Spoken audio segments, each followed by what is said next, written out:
Before we named it crisis, we called it morning. The sun arrived softly then, through kitchen windows, across rivers, on the backs of farmers returning home with stories folded into their hands.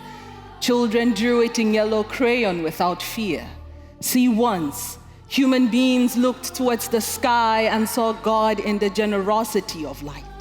But now we look up and measure survival in degrees. What a terrifying thing. For the same sun that taught the earth how to bloom to become a warning. And maybe that is the tragedy of our generation, that we learned how to build taller buildings but forgot how to remain small before nature. We extracted and expanded and consumed. We built economies that could predict profit more accurately than rainfall, and now oceans are entering cities uninvited. Forests are becoming memories. Entire communities are learning new words for grief. Wildfire, drought, displacement, heat wave. The earth is speaking in storms now, and still some of us argue over whose responsibility it is to listen.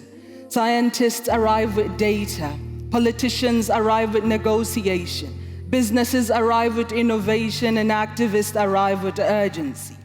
Yet somewhere between graphs and governments, between profit and policy, humanity keeps forgetting that the atmosphere does not care about ideology. Flood water does not ask who we voted for. Drought does not recognize borders. Heat does not distinguish between the North and the South. And maybe that is why we are gathered here today, to remember each other, to remember that before we were nations, we were people drinking from the same rivers, to remember that before we were industries, we were bodies warmed by the same sun, that before we became divided by languages, religion, economics, or geography, we were simply human beings doing the best that we can to live long enough to leave something beautiful behind. And so maybe the question is not if we can afford not to act, but rather, what will future generations inherit if we do not? What kind of world are we placing into the hands of children we may never meet?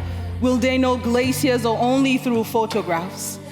Will they recognize the ocean as a wonder, or will it become a warning? Will they know trees or only hear stories about them? And if one day they ask what we did when the earth began asking for help, what will we say?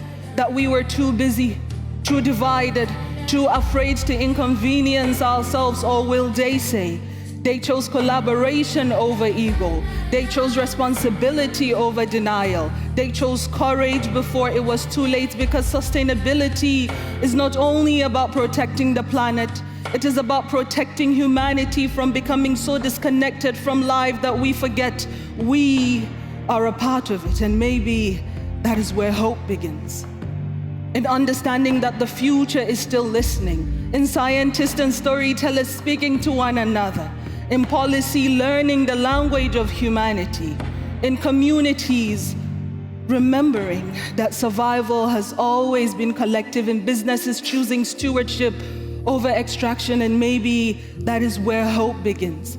The moment we stop asking who should act first and remember that history will remember all of us together.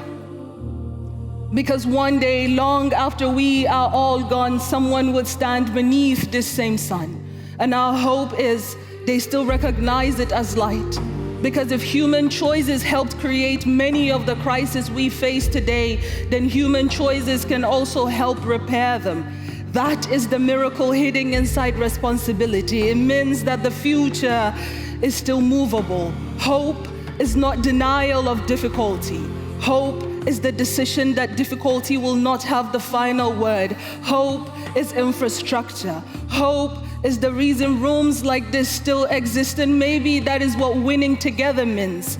And so here within these walls, let's declare continuity and commitment as allies, and while we deliberate on building the things that will outlive us, let us not neglect the things that will help us live, so that one day someone can look back at this era and say, despite everything, they still chose one another. And oh, that choice changed the world. Thank you. We are winning.